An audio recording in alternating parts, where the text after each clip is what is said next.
Hi and welcome to the Digital Source episode 6. This is our first episode of 2025. My name is Daniel Dixon. I am Director of Sales at Visualsoft, and we're going to be focusing today on creating the best online experience for shoppers in 2025. I'm joined by some great guests who are going to help us navigate that subject. So guys, would you like to introduce yourselves? My name is Matthias Clevin. I'm the head of partnerships for Northern Europe at Shopify. My focus really is to work with our great partners across the UKI, Nordics, and Benelux. It's a big part of what makes Shopify great is our partners who expand our ecosystems. Hi Dan, I'm Christopher Dodsworth. I'm brand director at Walk London. We are a family-run shoe brand, and I'm custodian of making sure that we can expand our reach and make a real foothold in the footwear industry. So to start us off, let's talk about how the shifting landscape of e-commerce. Now it's moving faster than ever, emerging technologies, customer demands. So how do you guys see that shaping up in 2025? What are the trends that you're noticing in the market? Yeah, I think it's a really difficult one. There's so many pitfalls at the minute. It's a real balance of getting the right level of hyper-personalization with your customer, fully understanding that customer and taking the time with the proper data to do that. And I think, if you just absorb anything that's new technology based, there's always going to be problems. And trying to find that balance of what your customer actually means and actively listening to what that customer means is the biggest thing that we're finding at the minute. And that personalization can only come from a balance of digital and human contact. And that's probably amongst the many sort of economic difficulties is probably the main thing. Yeah, so I think trends are always a really interesting one because they kind of come and go, but there's always constants. There are fundamentals from last year that are coming into this year, but the ones that I think that are really important for merchants to think about, if I were to boil it down 3, one would be, like Chris is talking about, customer data. First party data, whatever the term might be, but really understanding your customer. And it's thinking about when and how do you collect that, to then go on to another big thing, which again is personalization. And that is going to be across merchandising, customer interactions, customer support. All of that customer data feeds in. And then we'd be remit if we did not include AI. How do we actually make AI fit into the customer experience of some sort? And again, the data you collect is going to inform that AI side. So those would be kind of the 3 trends that I think they were there in 2024, but they're going to be further escalated in 2025. And the last one, actually just thinking, is probably the online-offline experience for some brands, depending if you have that. Omnichannel has been something that we've talked about as an industry for over a decade. How we really bridge that, how it is seen and experienced by consumers and how merchants handle it is going to be really big. So Chris, Walk London, you've grown rapidly over the last couple of years as a D2C footwear brand. Yeah. Give us a little backstory of Walk London, the journey to date, and where you see things headed over the next couple of years. Yeah, it's a really interesting story. The brand started in 2013 in Putney, and since over those time periods, a lot has changed as we know. And I think the premise that we've always worked to is we want to give the customer more. That's always going to be our kind of like aesthetic, is how can we bring to the table something that's better than anyone else. And you have to put the customer first in that scenario. So rather than taking out proper leathers and making them out of plastic and putting on a cheap rubber sole, we handcraft everything out of leather so that the customer gets more, but they're not essentially paying more. We absorb that so that the customer gets something for a lifetime value, if you know what I mean. So the customer will buy into us and then always keep coming back to us because they know they're getting something really, really good and quite special. The long game really is that we build that market share from that. So every year that goes by, we get a little bit more and a little bit more. We're not looking to be Nike and Gymshark next year and then to disappear off the face of the earth. We're trying to build something of value for the long term, and that defines everything that we do, every decision that we make, all of our values as a brand. And it's part of the reason why that we use Shopify and we use you guys, because there's no point us creating an amazing product but no one knows who we are. I think when we first met, I said we're the best brand you've never heard of. Now we're changing that because we're working collaboratively together, and the future is really exciting for us because we're alone in that field. We're the only people doing that. So brand is key in your world. So how do you ensure that there's a consistent experience across all channels? Is that one of your biggest challenges? Consistency is always key. And the customer experience is a human one. So it starts with humans. employee experience. It means a proper product. It means a proper strategy. And that's what essentially our experience culture within our brand is about. It's a strategy. And that means consistency across all areas, all channels, all touch points, whether they be physical, human, digital, or other.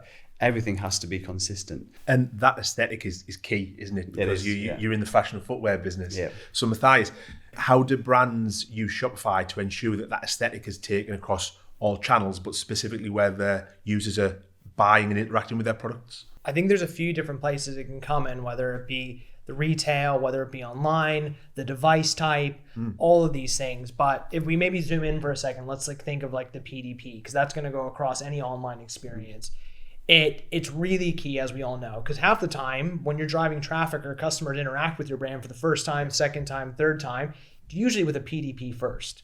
That is your moment, depending on your brand. If we talk about Walk, is a chance to showcase the product, the context of the product, so the imagery that you have, what's the actual fit, how does it work, how can you dress it up, how could you dress it down? There's so much that could go into it. And also from a user experience, you kind of want to think, okay, how do we get so much of this information onto a PDP but not make it an overload? So a beautiful example, I think what I've seen on Walk is great, is there is all this information on the PDP, but you have to click and kind of go into it if you want. So it's all accessible, but it's not like this long scrolling page of info.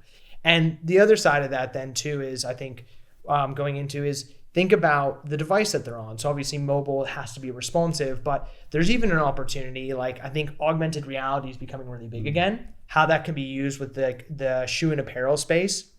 I think it's self-evident, how could you put it on your foot and show it? And that's something that's interesting. But also other industries, like my partner and I, the other week, we wanted to get a new piece of art. And immediately we're like, I don't know if this color will work. I don't know if this is going to fit the size. We didn't have our measuring tape. I had my newborn screaming next to us. And we saw that there's an AR option. And all of a sudden we could put it on the wall, saw it. And it was an 80 quid purchase. So not expensive, but not, also something we normally do. We purchased it right there because we had that context. So back to, I think about the device and thinking about the experience and how you can showcase all this to a customer. And it might take one go or it might take a couple. We've worked really hard and alongside Shopify to make that as succinct as possible. So it's you go into a traditional bricks and mortar store, right? You speak to a lovely person, they tell you the features and benefits, they say, oh, I'm not quite sure about this, and they overcome the objections. So how do you do that in an online presence? You can't, right? Well, you can, because you think about what they are and you make them accessible right at the first touch point. So we say, right, this is your delivery timescale. These are your size guides. These are your options. And then of course you've got the features and benefits are there as well. But you need to know in a snapshot, because the dwell time is so short these days that you have to get that information into that customer before they bounce. Every shopper shops differently, right? And I think one of the things that I heard from yourself, Matthias, was all of the information being there, and you've identified yourself, Chris, about how all that information is key to that purchase journey. One of my particular favourite bits of the Walk site is how you've naturally got the different angles of the product in and of itself as a photo. But where I think it's really clever, and it links back to the brand, is the little video that you've got where somebody walks on, pauses, wearing the shoe, and then walks off. You can see how the shoe fits and how it interacts when it's sort of on foot, as opposed to just those static images. So I think you guys have nailed that PDP, and it's a key part of the site. Yeah, we work really hard on it, and that we've got an amazing team, and pound for pound, our imagery is some of the best out there, and 100% it helps with the conversion, because when Google's ranking us as a voice of authority, a quality, viable business, you can see just how good our stuff is. It's a cumulative effect of many things. We try so hard to get as much detail into that page without changing the brand aesthetic, and that's a real challenge. So Matthias, we've talked there around how Walk and their brand is key to everything that they do. So from your perspective,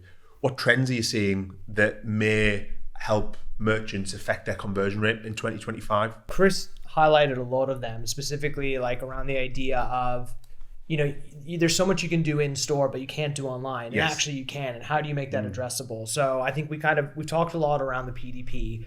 Let's talk about the return policy. If you are a fashion brand and you are a shoe wear brand, and it's the first time that I am ever coming to you, My shoe might fit a little bit differently. I might have a broader foot.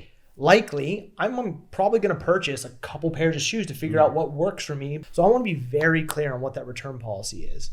Another huge one, again, is I think is simply put, but payment options. People want to be known online now, but in a way that's comfortable for them. So what do I mean by that? It boils down to wallets. If I come to Walk London, I don't want to go through a whole checkout saying everything about me. I want to ideally have payment options that basically know me. Some customers want to use Klarna maybe they want to use PayPal, maybe they want to use Apple Pay. And the thing that I think is really great about the user experience on Walk, and also where it will help conversions, is they highlight payment options, buy now, shop pay, but then we have other ones. And I think a lot of sites, you'll click on that and then it goes to a page where it tells you what options you have. Huge miss. Walk actually will take the product from the cart, go to the checkout and say, hey, we have Apple Pay, we have Google Pay, we have PayPal. Thinking about little things like that where there just doesn't need to be friction within the experience is really, really key. And that kind of comes down to like, how do you map your user journeys really, really well? But all of those, I think, feed into just really good, clean user experience. Sounds to me like you guys are trying to utilize and harness technology to allow you more time to serve those customers. You're a family business, right? You talked a lot about an in-store experience. You can't do that online, but you can, right? So it sounds like you're putting a lot of focus on being able to interact with your customers and delight them with that service, that personal service. That's it. The personal service is the key. So we lean heavily on getting using AI to be able to service that customer. We look at it from a trend perspective. We look at it from an integration perspective. We look at it from how we do our logistics and our operations. You mentioned like free deliveries and things. We map all that through AI because we can see what's going to come through each channel. So it's really interesting. It's obviously one that's, it's only going to get better and better, but it takes a lot of time and a lot of investment to make sure that it's right. And I think one of the key takeaways from anyone sort of thinking about using AI within the business is make sure that you get it right first time, because the only person that suffers is the customer. So we've spoke a lot about user experience. Chris, you touched on conversion rate optimization, but from a more traditional conversion rate optimization perspective, Matthias, so what do you see at Shopify in terms of conversion rate optimization opportunities for merchants to either do themselves or maybe with their supporting agency partners? Conversion rate optimization, another term I've heard a lot in the past was like experimentation. Is ultimately you want to be running a handful of experiments at any given time. But to your point, if you have too many running, you don't really understand where the incremental impact is. And that's what every single merchant is looking for. Where is the incremental lift within my conversion rate somehow? And it's never usually just one thing. Sometimes it could be, but there's normally incremental lifts, I think, through the user journey. And then from, I think, how do you actually implement that comes down to, your platform that you use and the technology, and how easy is it for you to actually test those things. There will be lots of applications and apps in the Shopify app ecosystem that allow you to run some of this as a merchant yourself. But then I think the next level up is when you're working with a partner, and this is where value of Shopify partners fit is you take what Shopify can do, or maybe an app can do, and you guys can actually build something on top of it. You extend the platform. Ultimately as well, you need to have a hypothesis. You need to walk in with, I think if we do this, this will happen. Because then you run the test, and the whole idea is if you're wrong, that's okay. Actually, that's a good learning. If you're right, happy days. Hopefully you get to go to your boss and be like, look, we did this. But if you also say we tried this and it just didn't work, we should take that on as a positive thing. You have to be brave. Okay, so if we keep doing the same thing, and especially in a fashion world where everything's evolving so quickly, and you can't afford to not have your foot flat to the pedal because you'll just get passed by. We test the top of the funnel, we test the journey, and we test the after part of the service. And within each those elements, that forms then how a strategy evolves, because there's no such thing anymore as having one strategy that is just fine and we'll just stick to that. Things are changing so fast that your strategy has to evolve with the movement of and the pace of your growth. So from a user experience perspective, conversion rate optimization, the overwhelm of lots of different providers and ideas and things you can do, how can merchants stop that overwhelm? How do you stay focused on what the mission is and make sure that you're driving value through the site? Yeah, it's hard because everything's evolving continuously, and everyone has a new solution. Everyone has a new piece of software. Everyone's promising you triple digit growth. Everyone's promising you something. First of all, can you cut the wheat from the chaff? Eliminate 90% of the stuff that is nonsense. Secondly, can you evaluate those in a way that is right for your business? Anyone can be an influencer. Anyone can start a business. Anyone can be an online digital agency. You've got to cut through all that and actually see the people that are value, that will add value to you and help, by extension, bring something special to your brand. And that's why having verified proper partners like yourselves is fundamental to the growth of any kind of brand. I completely agree. I think the alignment is super key. And most of the time, I feel like talking to a lot of our merchants, depending on the size of the business, it doesn't have to be overly complicated because the teams normally run pretty lean, especially on Shopify. But you really do need to think about, okay, what is the outcome that we want and what's the issue that we have? You've alluded to it. Where are we now? Where do we need to be? And who are the right partners to get to that point? And it can be so simple. People overcomplicate it. And I think, if you've got people that can leverage your journey, leverage your transactions, leverage your optimization, those are the 3 stages that will define any brand success. And if those partners can get you to where you need to be within your time frame, within that, you can't walk away from them. They're too valuable. So from an acquisition perspective, Chris, how do you ensure people return to you and become a long-term customer, and how do you drive that lifetime value out of your customers? Yeah, the journey is key. So we've talked about the product and putting more into the product so that, someone puts that shoe on, they never want to wear another shoe as long as they live. That Walk London shoe is going to be repeated, evolve in the time, but that's not enough. You have to be engaged with that customer. You have to have a sense of community. You have to build that community through value, through education, through content that actually relates, and there is an emotional resonance. There's a connection there. You have to give something back. There has to be a reason for someone to be with you. So we live and die with the product. We live and die with our content, but we live and die by how we treat and how we actively listen to our customers, and we give them more. So let's do our visual storytelling perfectly. We're going to give you a better product. We're going to give you a reason to be with us. We're going to show you that we care and do more. And that has to be like at the forefront of everyone's mind now, because an average product with an average level of service, you're done. Just don't bother. Just don't even start your brand. How can you start to engage with the customer the first time they come to you? You can then start to obviously give them more context about your brand.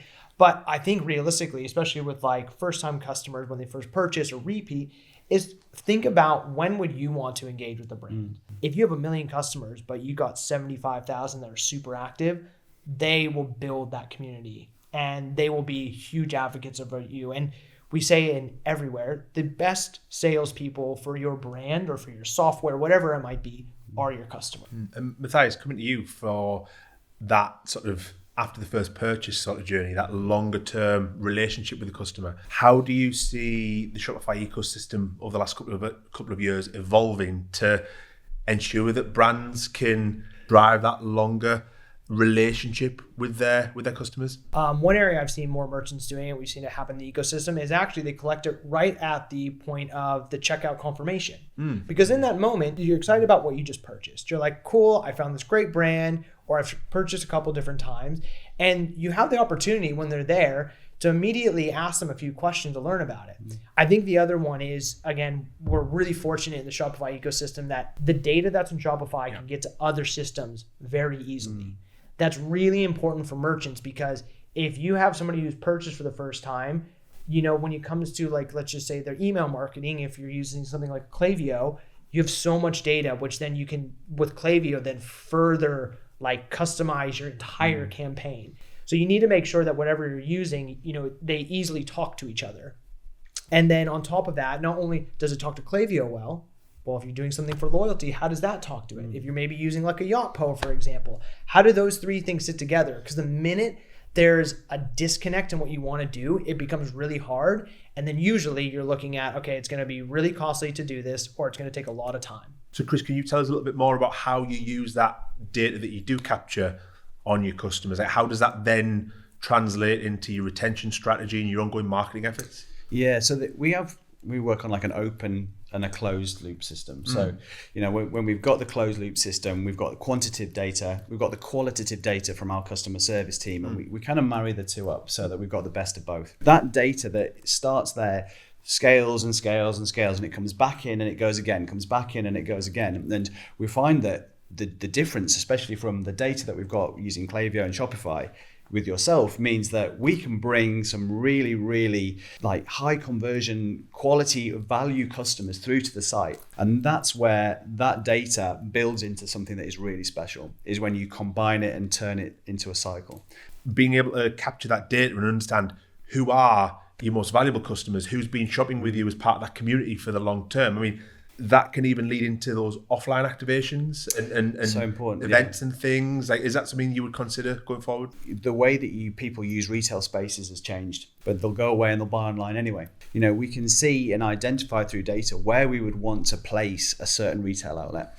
Let's use Shopify Analytics. Let's use the data. Let's see, right, within America, we've got New York is a big thing. Within New York, Brooklyn is a big thing. So we know that if we have a pop-up shop there, we're probably going to get some good traction. And then we use it as a content piece together to leverage the next wave of what we do. But actually, when it comes to like the bigger picture and the longer, like, the ripple effect that a good experience has amongst a group of friends, family members, people, acquaintances, how you respond in terms of what, is it a 4-star review? Is it a 5-star review? Is it a 1-star review? These are the moments that actually, yes, it might seem like a lot in the moment, but the ripple effect is immeasurable because you can't see what that does to you as a brand, and it's grassroots traction that you will always be missing in the future, but there is still a place for it. I know omnichannel is a real huge focus for Shopify at the moment. Yeah. So could you tell us a little bit more about what you're expecting to see in that space for 2025?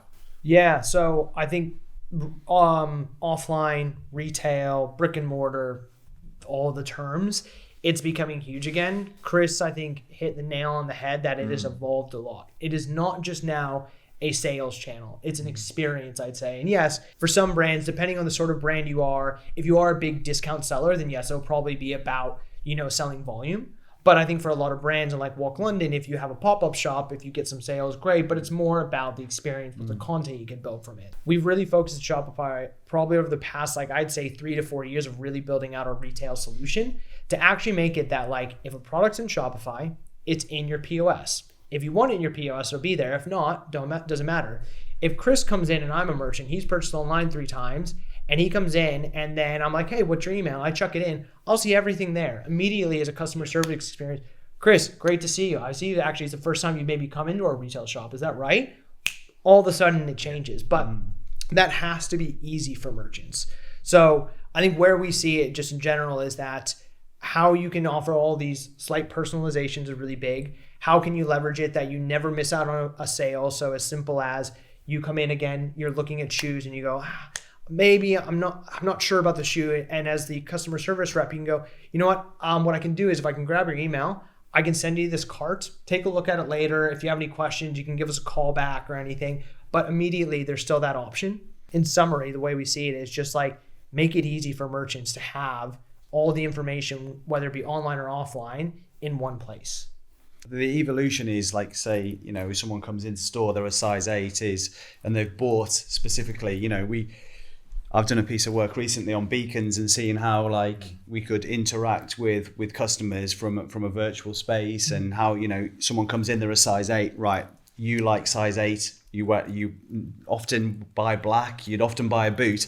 Bang! These are what we think you'd like. So on your phone, you walk into the store, ping. These are the size 8s that are available that you might like. Wow. Yeah. And then you get to the point of sale and you're like, oh, nice to see you. It's the first time you've been in our store. Oh, I've noticed that you've had is there any of those? Let me show you the other stuff. Let me show you the other stuff. It's no longer the days that it's just about conversions where people take a product, walk to the checkout and buy it.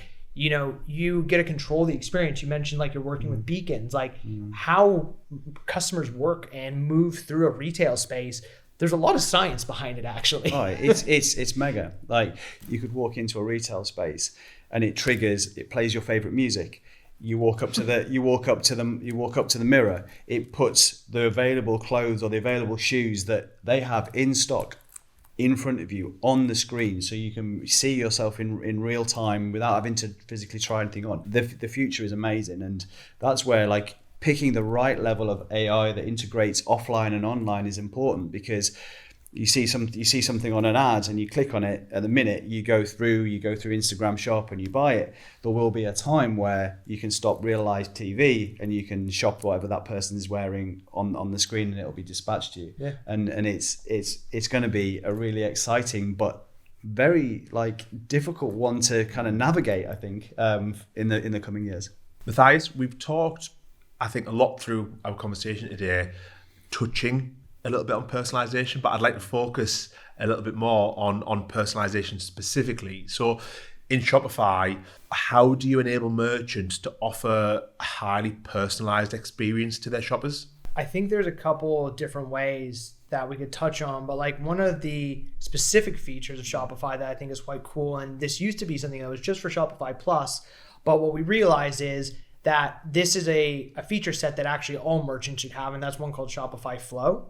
So it's a trigger-based action system, basically meaning if this happens, then that happens. What I mean by that is, for example, it could be as simple as, first, how do you group your customers together? So it could be, okay, if a customer comes in and their lifetime value is over X amount, we want to tag them being a high-value customer. Or if you've seen a customer come through and they've purchased always black shoes from you, for example, maybe you're going to highlight a black shoe collection.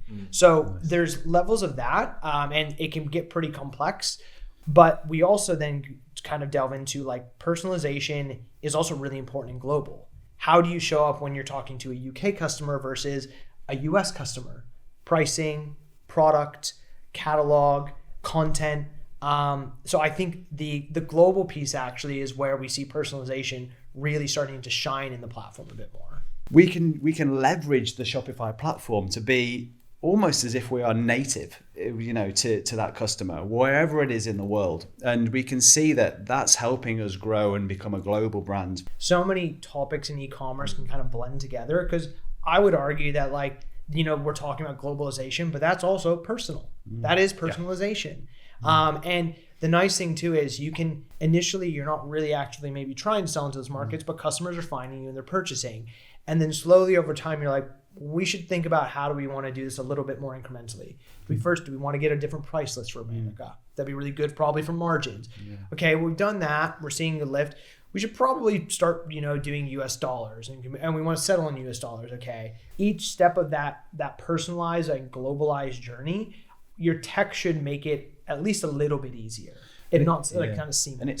And it's trust, right? So if you're sat in California and you've never heard of Walk London, you want to know that we're real and you're going to get your shoes, and you're not going to have to spend $70 on duties, and it's all built into the checkout, right? So we have a page that is specific locally for how easy it is for you to return your shoes from America, how easy it is for you to buy your shoes from America, because those are the sticking points. We can put out a beautiful image, we can put out beautiful messaging, but it's always going to be, okay, if this isn't right, how do I return it? And we eliminate all of those pain points in one go. So Matthias, you and your team speak to brands and retailers every day.